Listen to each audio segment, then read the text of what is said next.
Keluaran pasal yang ke-22 ayat yang ke-5, 6, 7, 8 ya. Kita sama-sama membaca 2, 3.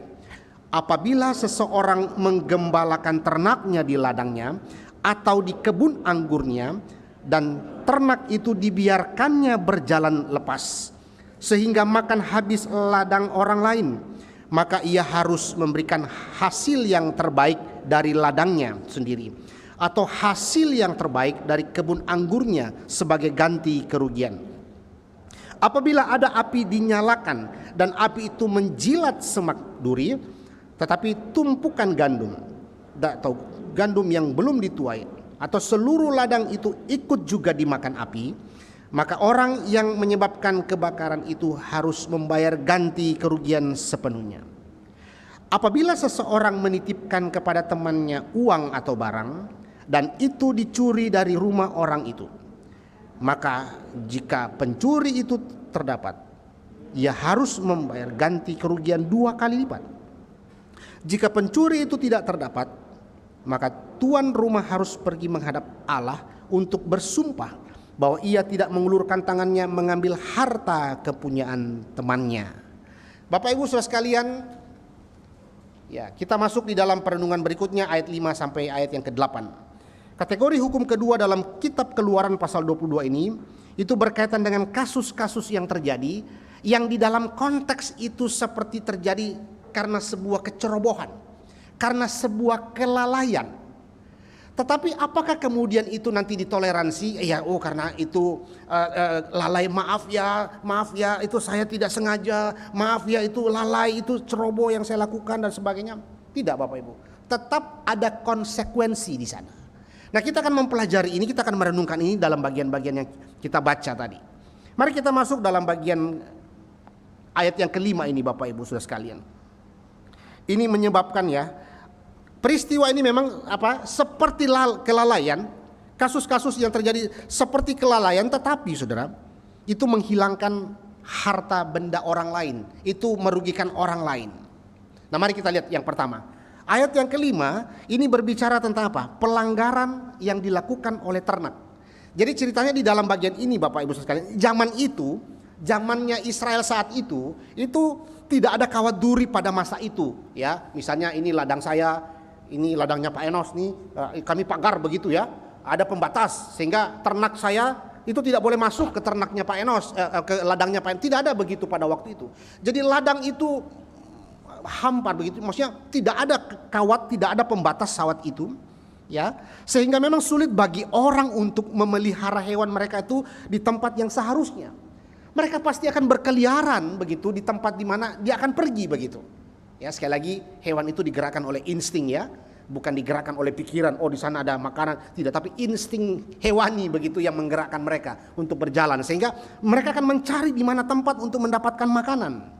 Maka ternak itu akan menjelajah, Bapak Ibu, menjelajah untuk mencari ladang, tempat di mana dia akan makan rumput. Bahkan ketika dia masuk ke rumput, ke ladang tetangga, ke ladang orang lain, dia tidak punya pikiran bahwa ini bukan punya tuanku, ini saya nggak boleh makan ini. Enggak, itu hewan tidak punya pikiran seperti itu. Tapi apakah kemudian ini akan ditoleransi? Tidak.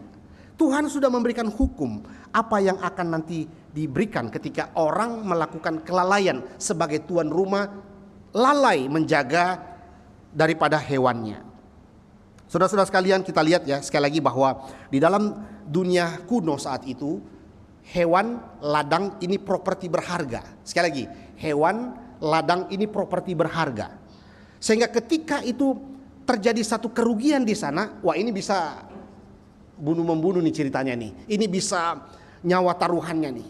Maka perlu ada satu hukum yang mengatur mereka, mengatur keputusan-keputusan untuk menyatakan sebuah keadilan. Nah, disitulah memang kita pelajari ayat pasal 22, Bapak Ibu, itu banyak sekali aturan-aturan di sana.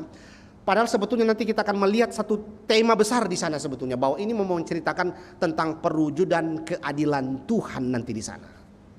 Maka ada konsekuensi ketika perbuatan dilakukan, ada konsekuensi yang harus diterima. Maka tidak ada istilah pada waktu itu mereka mengatakan, oh maaf ya, saya lalai, maaf ya saya tidak sengaja, hewanku itu masuk di ladangmu, begitu sehingga ladangmu yang seharusnya siap dipanen, wah dihabisin sama lembuku, sama dombaku dan sebagainya. Tidak ada di dalam rumus mereka saat itu. Yang namanya kerugian, wah itu nyawa, sekali lagi nyawa taruhannya. Tapi Bapak Ibu, hal ini dilakukan untuk memberikan satu arahan kepada Israel agar mereka itu mengerti bahwa tidak mudah untuk melakukan satu tindakan sewenang-wenang kepada orang yang dirugikan, tetapi juga sebaliknya tidak sebebasnya orang itu kemudian membebaskan hewannya begitu. Ada nuansa tanggung jawab, ada aspek tanggung jawab yang seharusnya dimiliki oleh tuan daripada hewan itu. Bapak Ibu, kalau kita terus mempelajari atau merenungkan bagian ini, maka kita melihat hal yang benar untuk dilakukan selanjutnya adalah apa dalam aturan ini? Ada retribusi. Ada retribusi yang dilakukan. Retribusi itu ganti rugi ya, yang diberikan. Memberikan hasil, dikatakan di dalam ayat kelima itu, kalau si hewan ini tuh makan, dikatakan makan hasil ladang orang lain, maka ia si pemilik ini harus menggantikan hasil terbaik dari ladangnya itu untuk diberikan kepada yang rugi. Ya baik itu anggur kah, gandum kah, begitu ya. Maka ketika saya memiliki hewan saya itu makan gandum terbaiknya tetangga begitu, atau anggurnya tetangga begitu, maka saya harus mengganti rugi gandum terbaik saya ini kepada yang rugi itu. Jadi tidak ada namanya alasan bahwa oh nanti yang saya kasih yang sisa-sisa, tidak. Tuhan sudah memberikan mereka aturan bahwa harus ganti rugi dengan hasil yang terbaik yang kau miliki. Serahkan nanti kepada orang yang dirugikan itu. Saudara, orang yang sengaja menggiring ternaknya ke ladang tetangganya itu harus mengganti rugi berupa ternak terbaik. Bahkan mungkin kelalaian pun juga tetap ada konsekuensinya. Mereka harus menggantikan itu sesuai dengan yang terbaik yang dia miliki. Saudara sekalian, maka di dalam bagian ini kita melihat. Tapi kok seperti itu ya? Kalau kemudian itu tidak disengaja bagaimana Pak? Saudara, menarik untuk kita lihat di dalam bahasa aslinya. Kalau kita coba telusuri saudara ya, dikatakan di situ kata lepas ya, dan ternak itu dibiarkan berjalan lepas. Nah ini konteksnya. Ketika ternak itu dibiarkan lepas, nah lepas, bagaimana kita memahami lepas ini supaya kita tahu bahwa memang wajar nih konsekuensinya nih. Harus ganti yang terbaik karena memang kita tahu bahwa ternyata kata lepas di sini tuh bermakna tertentu. Seperti apa makna lepas ini sehingga kita akan melihat keadilan Tuhan bahwa memang wajar ketika yang terbaik itu diberikan. Coba kita lihat beberapa hal. Saya mengajak Bapak Ibu sekalian untuk melihat beberapa ayat yang kata sama di sana.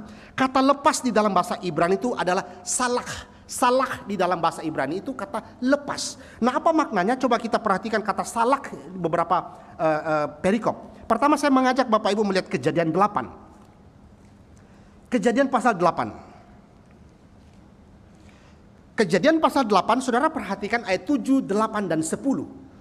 Kejadian pasal 8 ayat 7, 8, 10. Di situ ada 3 kali diulang kata lepas. Kita lihat ya, Kejadian 8 ayat 7, 8, 10. Saya bacakan. Saudara perhatikan. Lalu ia melepaskan seekor burung gagak dan burung itu terbang pulang pergi sampai air itu menjadi kering dari atas bumi. Saudara harus perhatikan dan lihat konteksnya. Ini air bah itu sudah surut, ya. Air bah itu sudah surut. Lalu Nuh itu kepingin tahu ada kehidupan tidak. Maka dia lepaskanlah itu burung gagak. Saudara mulai nangkap. Waktu ada kata lepaskan di sana, ini mau menunjukkan apa, saudara? Ketika Nuh dengan sengaja mengirimkan burung itu untuk menentukan apakah banjir itu sudah redah begitu. Nah coba kita lihat lagi ayat yang ke-8. Kemudian dilepaskannya seekor burung merpati untuk melihat. Perhatikan lagi ayat yang ke-10 saudara. Ia menunggu 7 hari lagi, kemudian dilepaskannya pula burung merpati itu dari batra. 3 ayat ini kita coba lihat apa arti kata lepas. Kata lepas di dalam kata salah di sana itu berarti seseorang yang melepaskan secara bebas dan tidak harap kembali. Maka kembali lagi dalam Keluaran pasal 22, maka memang wajar. Jadi si pemilik lembu ini itu ketika dia melepaskan hewannya, memang ya sudah terserah si hewan itulah mau makan kah apa, mau habisin buungnya orang kah, ya terserah dia. Jadi memang dia tidak harap kembali, seperti kata salah yang di Kejadian pasal 8, saudara. Saudara mulai paham ya, bahwa itu memang ada sebuah bentuk kesengajaan yang memang wajar kan kalau kemudian si yang dirugikan itu mendapatkan yang terbaik. Jadi kita memang kalau dalam menginterpretasikan Alkitab, kita tidak bisa langsung menghakimi bahwa oh kenapa begini, oh tidak adil begini dan sebagainya. Nah, kita perlu di dalam interpretasi sebagai anak-anak Tuhan, kita perlu pelajari ayat itu dan kaitkan dengan ayat kata yang sama di perikop yang berbeda, supaya kita mengerti kelimpahan ini, kata salah ini apa. Ya, ini ayat 5, saudara. Maka saudara lihat bahwa ketika ada memang bentuk kesengajaan yang dilakukan, kembali lagi ke Keluaran pasal 22, saudara ya.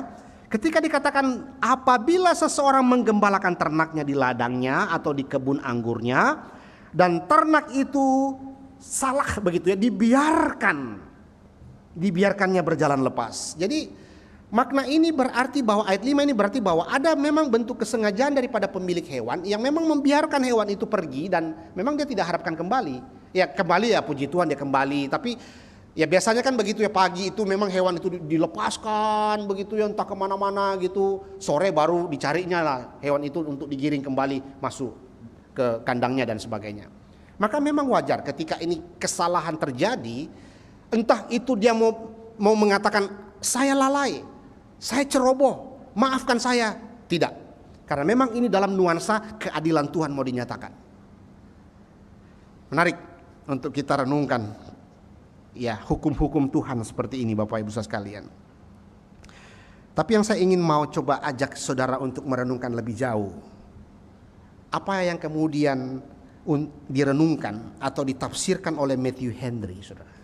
Ayat ini sangat menarik dalam tafsiran Matthew Henry. Dia mengatakan begini, kita harus lebih berhati-hati untuk tidak berbuat jahat daripada untuk tidak dijahati. Ayat 5 ini Matthew Henry coba mengangkat poin ini untuk kita renungkan, dan saya ajak kita merenungkannya bahwa dia katakan kita harus lebih berhati-hati untuk tidak berbuat jahat daripada untuk tidak dijahati. Sebab dijahati hanyalah sebuah penderitaan, tetapi berbuat jahat adalah dosa. Sekali lagi saya ulangi ya. Matthew Henry mengatakan bahwa kita harus lebih berhati-hati untuk tidak berbuat jahat kepada orang lain daripada tidak dijahati. Sebab dijahati itu hanyalah sebuah penderitaan, tetapi berbuat jahat itu adalah dosa. Dan saudara, dosa selalu lebih buruk. Dosa selalu lebih buruk daripada penderitaan.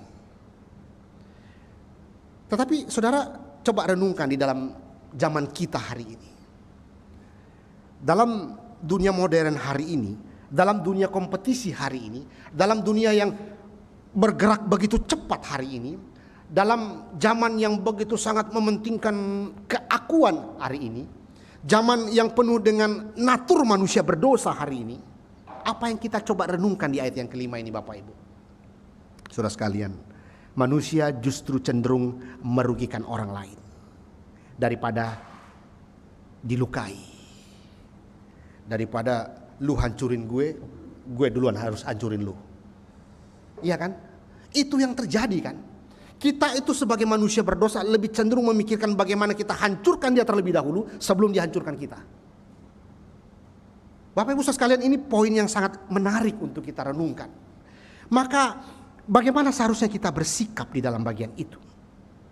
Maka tetap hukum Tuhan ini mengikat Israel dan juga mengikat kita hari ini. Yaitu bahwa ada konsekuensi yang tetap berlaku ketika ada sebuah kejahatan yang dilakukan. Baik saudara dan saya ataupun siapapun, itu tetap ada konsekuensi. Maka saudara, bagaimana kita melihat aturan ini kemudian berlaku juga? Kita tahu dunia ini penuh dengan dosa, natur manusia itu berdosa. Maka aturan ini berlaku di dalam bagian prinsip kebenaran untuk setiap kita hari ini. Bagaimana kita tetap menjaga yang namanya tanggung jawab. Apa yang menjadi milik kita, kita jaga baik-baik. Apa yang menjadi properti kita jaga baik-baik. Agar lebih baik itu jadi berkat daripada merugikan orang lain. Banyak orang hari ini tidak mau peduli orang lain, yang penting dia untung banyak. Banyak orang hari ini tidak memikirkan penderitaan orang lain, yang penting dia mendapatkan banyak keuntungan. Bahkan ada istilah menari-nari di atas penderitaan orang lain. Bapak Ibu, saudara sekalian, tidak sedikit kita menjumpai orang-orang seperti ini. Bahkan di dalam gereja pun terjadi. Dalam artian orang-orang Kristen sendiri pun juga melakukan hal yang sama. Tindakan-tindakannya itu terlihat seperti bukan anak Tuhan, yang tidak ada lagi cinta kasih di dalamnya, tapi penuh dengan keserakahan, penuh dengan ketamakan, bagaimana terus mendapatkan uang, bagaimana terus mendapatkan keuntungan. Lu mau tidak makan kah, tidak punya uang kah, tidak peduli. Yang penting keluargaku aman, yang penting depositoku bertambah terus, yang penting hidupku aman dan nyaman, banyak uang dan sebagainya. Tapi saudara sekalian, saya percaya juga ini mengingatkan kita hari ini. Bagaimana kita bersikap. Bagaimana kita bersikap melihat apa yang Tuhan anugerahkan bagi kita. Apakah berkat-berkat yang Tuhan berikan bagi kita? Ya, kalau di sana berbicara tentang ternak-ternaknya itu, tetapi saya percaya ini juga berbicara dalam bentuk kerohanian hari ini. Waktu Tuhan mempercayakan properti, berkat-berkat atau apapun yang Tuhan berikan bagi kita, bagaimana kita berespon? Bagaimana kita melihat itu untuk, ya sekali lagi, dipakai Tuhan untuk memuliakan namanya? Atau kita terus saja mementingkan diri sendiri? Biarlah pekerjaan Tuhan itu berjalan sendiri, banyak orang yang bisa kerjakan. Saya biarlah terus menjadi penonton di gereja. Biarlah itu untuk keuntunganku terus, tapi biarlah orang lain yang berjuang di sana.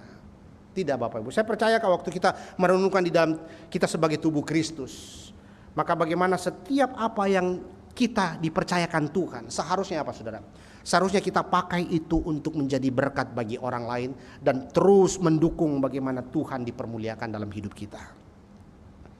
Tetapi saudara, ketika itu terjadi, tetap ada hukum. Ini poin pertama, tetap ada hukum yang mengikat, yaitu memberikan yang terbaik. Kalau memberikan yang terbaik dari hasil ladang atau anggur itu berarti apa saudara? Yang terbaik, yang kita nilai itu tertinggi, kita harus serahkan kepada orang yang kita sudah rugikan, begitu. Dalam artian ini saudara ya. Maka itu yang Tuhan inginkan untuk mereka mengerti dan lakukan. Yang kedua, kita masuk dalam ayat yang ke-6 saudara. Ini menarik, ini berbicara tentang api saudara ya. Jadi di dalam bagian itu kita lihat bahwa apabila ada api dinyalakan dan api itu menjilat semak duri, tetapi tumpukan gandum atau gandum yang belum dituai atau seluruh ladang itu ikut juga dimakan api, maka orang yang menyebabkan kebakaran itu harus membayar ganti kerugian sepenuhnya. Jadi kalau misalnya ya bakar ya, ini biasa kalau ladang berpindah-pindah, kadang-kadang itu ya bakar hutan, habis itu pindah lagi, bakar hutan habis pindah lagi begitu ya. Ini seperti gambaran itulah ya. Nah, ketika seseorang itu di dalam ladangnya ya, setelah ada tumpukan-tumpukan jerami, ya biasanya kan dibakar supaya selesai begitu ya, segera habis begitu. Nah, dalam hal ini, hal yang sama juga terjadi dalam kasus kebakaran hutan seperti ini saudara ya. Dan ini juga umum terjadi di dalam masyarakat Israel saat itu. Di mana petani itu sering menyalakan api ya untuk membersihkan tanahnya daripada ilalang-ilalang yang ada di sana atau sisa-sisa jerami-jerami di sana. Tetapi saudara, bahwa itu selalu akan ada kemungkinan bahaya di sana, bahwa ladang itu ketika terbakar itu bisa kemudian berpindah kepada ladang tetangga begitu atau sesamanya untuk terbakar juga. Nah, ini peristiwa yang umum terjadi di sana.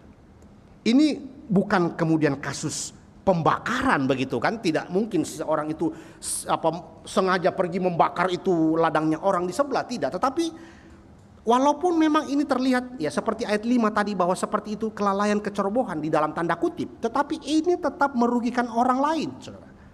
Maka di situ dikatakan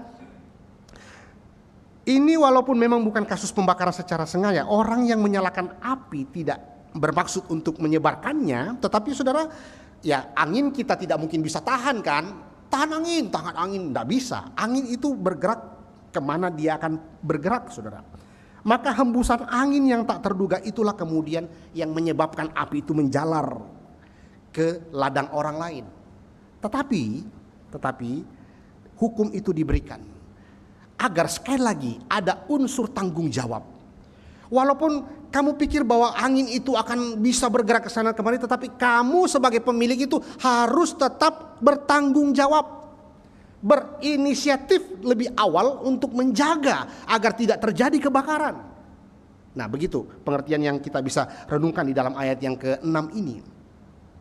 Maka ya menurut hukum Tuhan dalam bagian ini, saudara, bahwa orang yang menyalakan api itu harus mengganti kerugian. Bahkan dikatakan membayar ganti kerugian sepenuhnya. Tidak setengah-setengah, saudara. Sepenuhnya harus diganti rugi. Misalnya 1 hektar habis gandumnya karena terbakar misalnya, ya orang ini harus mengganti berapa gandum yang sudah habis yang dibakar itu. Nah, ada restitusi, ada ganti rugi yang setimpal begitu dengan kesalahan daripada orang yang melakukan pembakaran ini.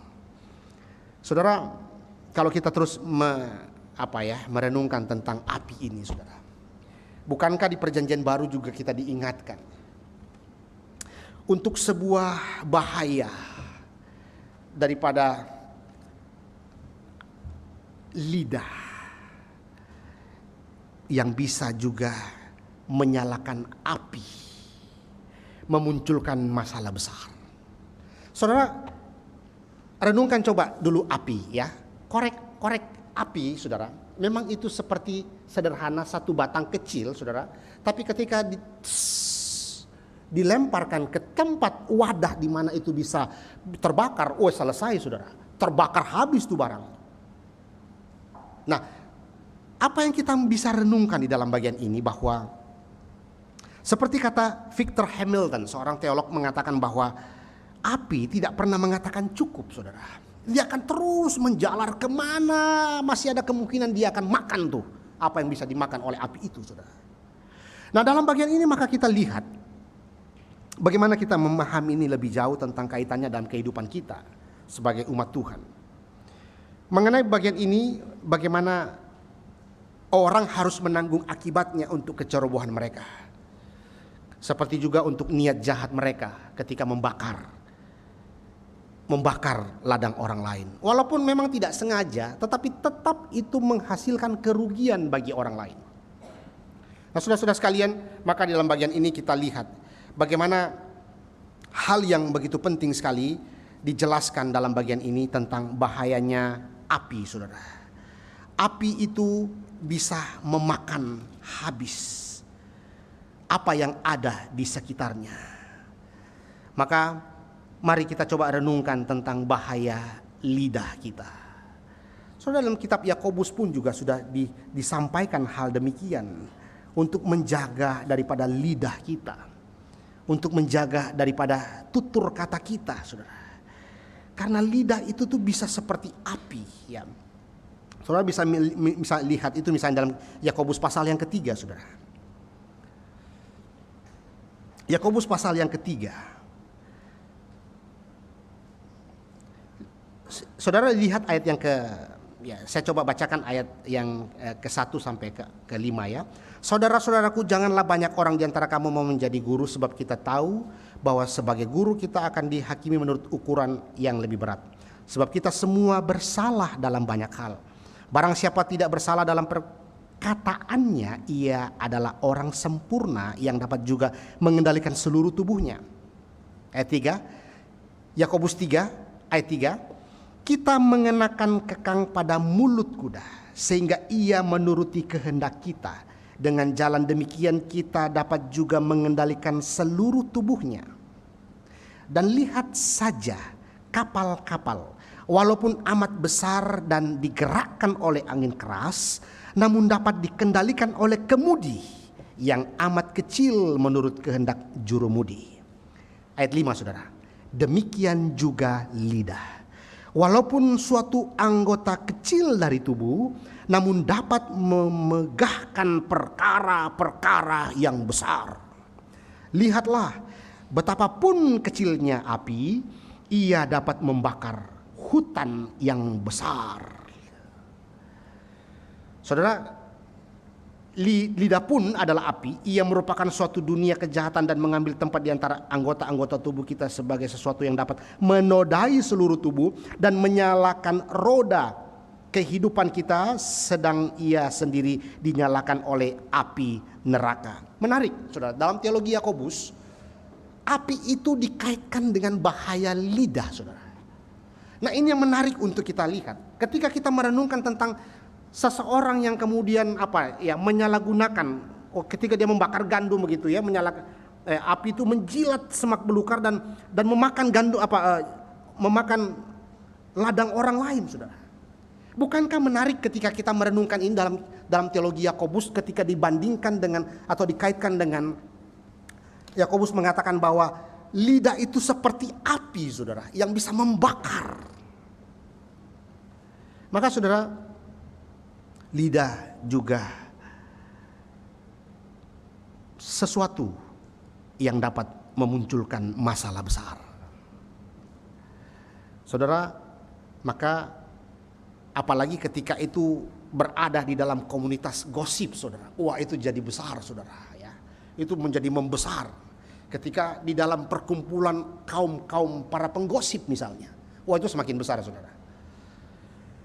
Tapi saudara, pernahkah kita renungkan bahwa kalimat-kalimat yang mungkin itu kita anggap itu ya sepele, yang ya mungkin tidak terlalu akan mempengaruhi, tetapi saudara, seperti tadi korek api yang kecil itu, ketika itu berada di wadah yang bisa menyebabkan kebakaran, maka itu akan terbakar habis, saudara.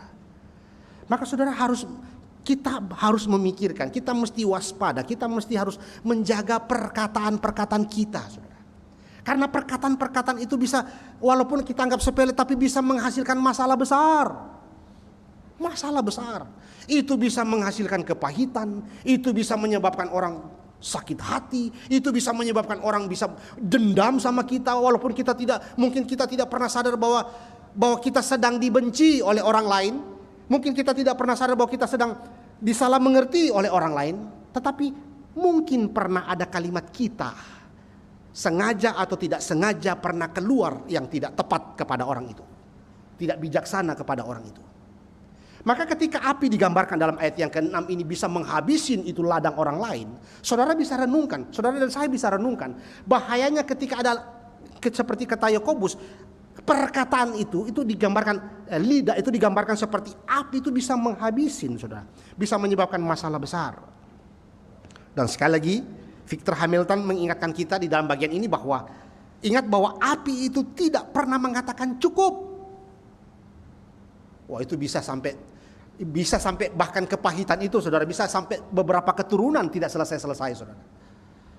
Bahayanya sebuah perkataan kalau tidak dijaga baik-baik.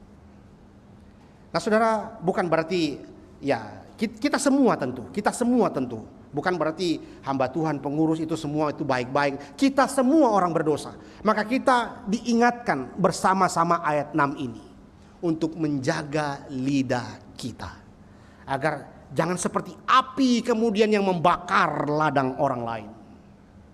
Sekali lagi, perlu bijaksana dan kewaspadaan di sana. Nah, karena itu di dalam bagian ini kita lihat, ini adalah poin yang sangat penting perenungan kita pagi ini. Tetapi menarik kalau kita telusuri lebih dalam lagi. Charles Spurgeon, saudara, saya sangat kagum dengan kalimat-kalimat atau tulisan-tulisan beliau. Charles Spurgeon adalah seorang tokoh kebangunan rohani yang pernah dipakai Tuhan di Inggris. Dia mengadakan kebangunan rohani besar-besaran, ya, sebelum Martin Lloyd-Jones itu hadir di kota London. Bagaimana ketika dia berkhotbah itu banyak orang-orang ini mengalami kebangunan rohani, saudara. Dan saudara kalau membaca tulisan-tulisan Charles Spurgeon, saudara akan melihat pesona Kristus luar biasa di sana. Saudara akan menemukan keindahan Kristus yang luar biasa di sana.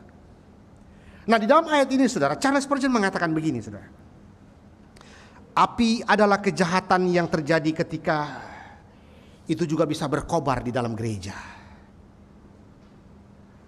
Dikatakan di dalam bagian ini, di mana orang yang mungkin semakin bertambah banyak, pelayanan mungkin semakin banyak, sepertinya Tuhan sedang dipermuliakan, tetapi kecemburuan, iri hati, ketamakan, hawa nafsu yang berkembang, hati yang jahat, dan sebagainya. Dan pekerjaan iblis yang terus efektif itu terjadi secara pelan-pelan menggerogoti anak-anak Tuhan. Mereka akan memberi makan api, terus menjalar. Tetapi saudara, ini menjadi satu kebahayaan. Ketika itu dibiarkan, kata Spurgeon. Maka Spurgeon mengatakan, kiranya Tuhan sang pemberi damai menjadikan anak-anak Tuhan di gereja itu sebagai pembawa shalom, pembawa damai sejahtera. Bapak Ibu sekalian, bagaimana kita merefleksikan ayat 5 dan 6 ini di dalam kaitannya dalam kehidupan kita. Sekali lagi, peraturan-peraturan ini dibuat agar setiap saudara dan saya itu peduli bahwa ada sebuah tanggung jawab yang melekat di dalam sebuah tindakan. Apalagi itu berbicara terhadap relasinya dengan orang lain, saudara. Hak milik orang lain. Maka di dalam bagian ini, saudara, Tuhan mau menyatakan keadilannya sekali lagi. Tuhan mau menyatakan keadilannya agar kita tahu bahwa setiap perbuatan itu ada konsekuensinya. Apapun alasannya, mau katakan, aduh saya lalai, saya ceroboh dan sebagainya. Tapi bukankah itu telah menyebabkan kerugian bagi orang lain? Maka saudara, mari kita menghargai setiap karunia yang Tuhan berikan, baik pada diri kita sendiri maupun pada orang lain. Karena di dalam setiap kehidupan saudara dan saya ada anugerah Tuhan masing-masing kepada kita. Masuk di ayat yang ke-7, saudara. Dikatakan di dalam bagian itu, apa yang kita renungkan di ayat yang ke-7 selanjutnya? Sejauh ini kita telah mempertimbangkan beberapa kasus atau merenungkan tentang beberapa kasus. Ya, tadinya awal itu pencurian, ya. Ayat 5 dan 6 ini sekarang tentang kelalaian, kecerobohan yang terjadi. Tapi saudara, berikutnya kita akan melihat perangkap ketiga atau hukum ketiga yang dikatakan Tuhan kepada Israel. Berikutnya itu melibatkan properti yang diberikan kepada seseorang untuk disimpan. Saudara perhatikan ayat 7 dan 8, ya. Properti atau uang yang dipercayakan kepada seseorang untuk disimpan. Dan ini juga merupakan praktek di dalam dunia kuno saat itu. Ya, orang dengan biasa atau dengan wajar itu menitipkan uangnya, barangnya kepada orang lain, saudara.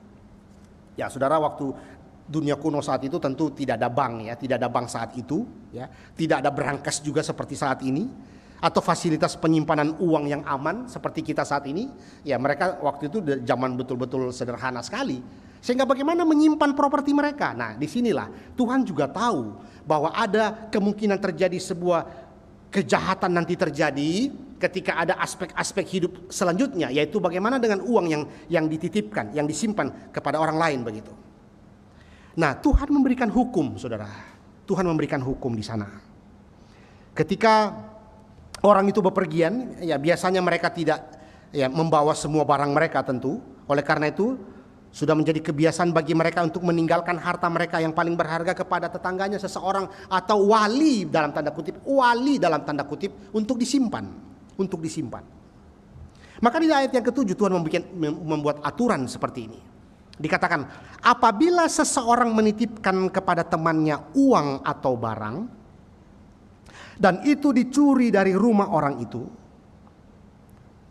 maka jika pencuri itu terdapat, ia harus membayar ganti kerugian 2 kali lipat. Saudara perhatikan ya bahwa beberapa hukum-hukum yang kita sudah renungkan ini selalu konsekuensinya itu membayar 2 kali lipat kan, ya 2 kali lipat. Nah itu maknanya ada saudara dalam pengertian ini. Nah coba kita lihat dalam bagian berikutnya ini ya. Di dalam bagian ini kita lihat kasus ini hanya mengikuti prinsip yang sudah diterapkan, yaitu seorang pencuri harus membayar 2 kali lipat untuk kejahatannya. Sekali lagi ada konsekuensi, dia harus membayar 2 kali lipat dari kejahatannya. Saudara, maka kenapa harus membayar 2 kali lipat? Karena ternyata di dalam kata yang dipakai di sana, menitipkan itu di dalam bahasa Ibrani itu syamar itu seperti menjaga. Di dalam Septuaginta, saudara, di dalam bahasa Yunani yang ditafsirkan daripada bahasa Ibrani yang dituliskan dalam bahasa Yunani, itu namanya Septuaginta, itu pakai kata plurazo. Plurazo itu berjaga-jaga atau waspada. Maka itu berarti bahwa ketika seseorang itu mau pergi, dia mempercayakan barangnya ini agar orang ini berjaga-jaga terhadap miliknya. Waspada terhadap miliknya. Hati-hati ya, jaga baik-baik ya. Nah, maka ketika terjadi kasus di sana, apa yang harus dilakukan? Orang itu harus membayar 2 kali lipat. Dikatakan di dalam bagian itu, membayar 2 kali lipat. Ia harus membayar ya. Maka jika pencuri itu terdapat atau dalam artian itu ketika memang kedapatan dia yang mencuri, maka dia harus ganti 2 kali lipat. Jika dia tidak bisa membayar, apakah dia harus menjadi budak korban? Itu mungkin, tetapi tidak dinyatakan di dalam bagian ini tentu. Tapi yang kita bisa pelajari lagi-lagi di sini bahwa pencurian itu ketika ditemukan maka harus dilakukan konsekuensi, yaitu dia harus membayar 2 kali lipat. Tapi menarik ketika kita lihat ayat yang ke-8 saudara. Jika pencuri itu tidak terdapat, artinya bahwa ternyata dia yang tidak terbukti bahwa dia yang mencuri, begitu ya maksudnya. Maka tuan rumah harus pergi menghadap Allah untuk bersumpah bahwa ia tidak mengulurkan tangannya mengambil harta kepunyaan temannya. Jadi kalau memang tidak kedapatan bahwa si orang ini yang mencuri barang itu atau uang itu, maka si pemilik barang ini tuh pergi kepada Tuhan. Ya, pergi kepada Allah itu, menghadap Allah itu dalam artian di dalam konteks masyarakat mereka itu pergi ke hakim-hakim saudara ya. Mereka itu pergi bukan lagi kepada Musa. Saudara masih ingatkan ketika Yitro datang memberikan bijaksana kepada Musa, kamu tuh begitu sangat tidak bijaksana memimpin 2 juta orang ini. Kamu sendiri tuh kamu bisa stres sendiri nanti, kamu bisa kewalahan sendiri. Pilihlah tua-tua yang mendampingimu untuk menghakimi, untuk memerintah, untuk memberikan arahan-arahan, untuk memberikan keputusan terhadap sebuah masalah. Coba Bapak Ibu Saudara sekalian, kalau Musa yang menghadapi ini semua, dia mungkin udah stres berkali-kali saudara. Dari pagi kerjanya sampai sore tungguin orang antri datang bawa kasus. Musa ini bagaimana? Terus selesai. Datang lagi antrian berikutnya. Musa ini bagaimana? Terus selesai. Saudara, tiap hari begitu kalau Musa sendiri sudah stres saudara. Musa itu sudah stroke berapa kali saudara. Tapi kemudian Yitro kasih bijaksana kan. Pilih tua-tua untuk mendampingi. Nah ini yang dimaksud. Tua-tua itulah yang ini. Hakim-hakim menghadap Tuhan. Pergi ke hakim untuk minta keputusan, minta bijaksana, minta pendapat begitu maksudnya. Nah saudara kita lihat.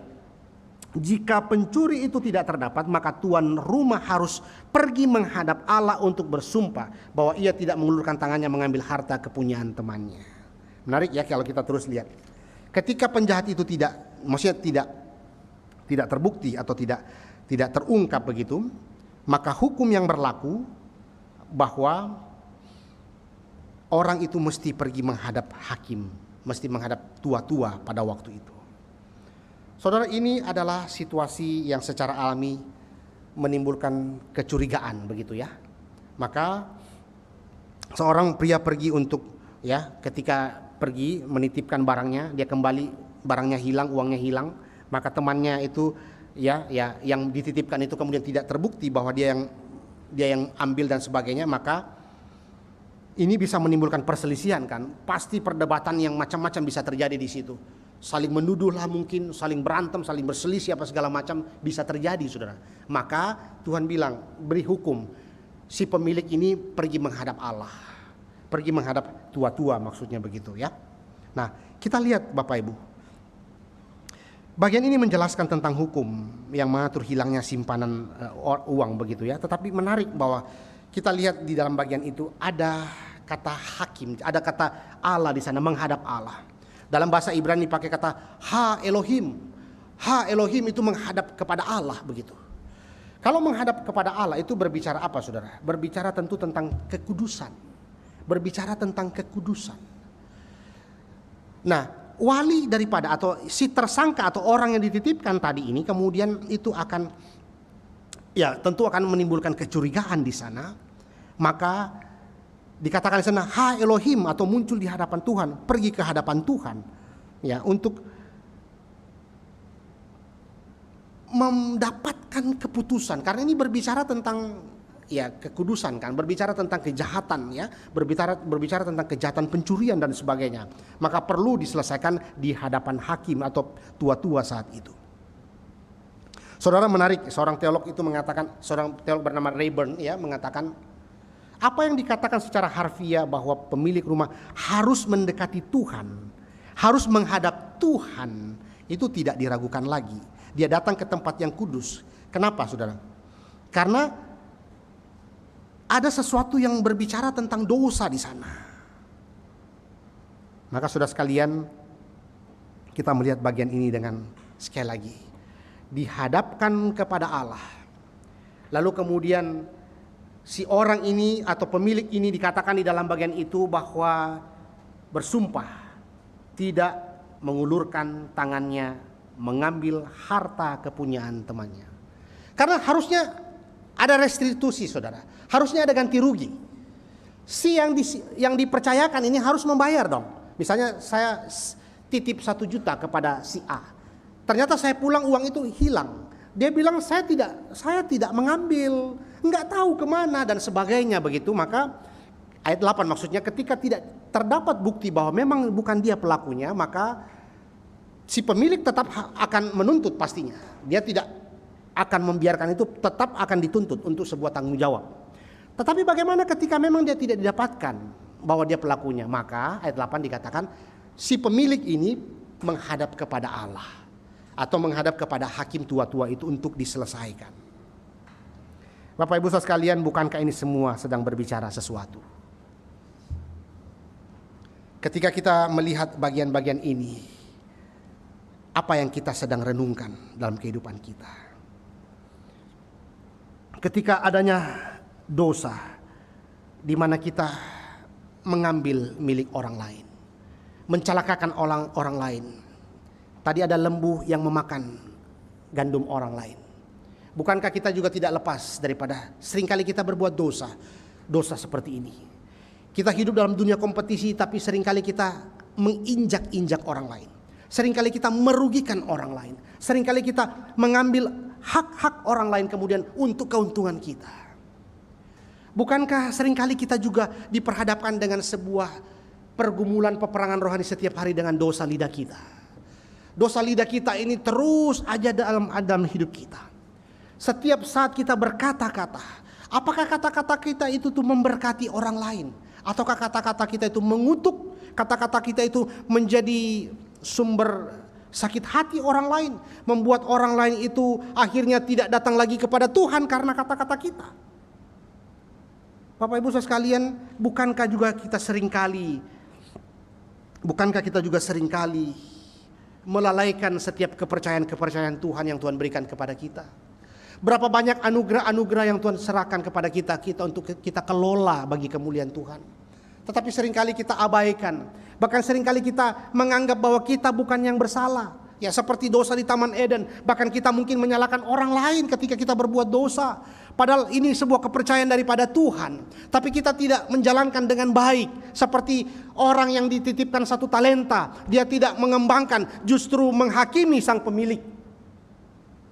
Bukankah kita seringkali berlaku seperti itu di hadapan Tuhan? Kita diberikan terlalu banyak anugerah. Tetapi kita seringkali tidak menjalankan, kita tidak mengembangkan itu. Kita tidak pakai untuk menjadi berkat bagi orang lain, untuk memuliakan nama Tuhan. Justru kita pakai untuk kejahatan. Justru nama Tuhan tidak dipermuliakan di sana. Bapak Ibu, terlalu banyak dosa-dosa kita setiap hari. Ini membicarakan tentang keadilan Tuhan. Itu berarti bahwa setiap dosa itu akan dituntut oleh Tuhan. Penghakiman kekal akan datang di kemudian hari ketika Kristus kembali. Apakah yang akan kita katakan ketika Kristus berhadapan dengan kita dan mengatakan, berapa banyak orang-orang yang sudah mengenal Kristus melalui hidupmu? Berapa banyak talenta, anugerah yang aku sudah berikan kepadamu untuk kau pakai bagi kemuliaanku? Berapa banyak hidupmu jadi berkat, tidak menjadi batu sandungan orang lain? Saudara, kalau kita berhadapan dengan penghakiman kekal seperti ini, apa yang kita akan katakan kepada Tuhan? Saudara, jangan pikir hidup kita ini akan terus berlangsung. Jangan pikir hidup kita ini terus ada di dalam anugerah terus. Hati-hati di dalam skandal teologi Injil hari ini, yang mengatakan Allah itu kasih, Allah itu kasih, Allah itu kasih. Betul, Allah itu kasih. Di satu sisi betul Allah itu kasih. Tapi jangan lupa, Allah itu juga adil terhadap dosa. Allah itu juga akan menghakimi dosa. Ada keadilan, ada cinta kasih.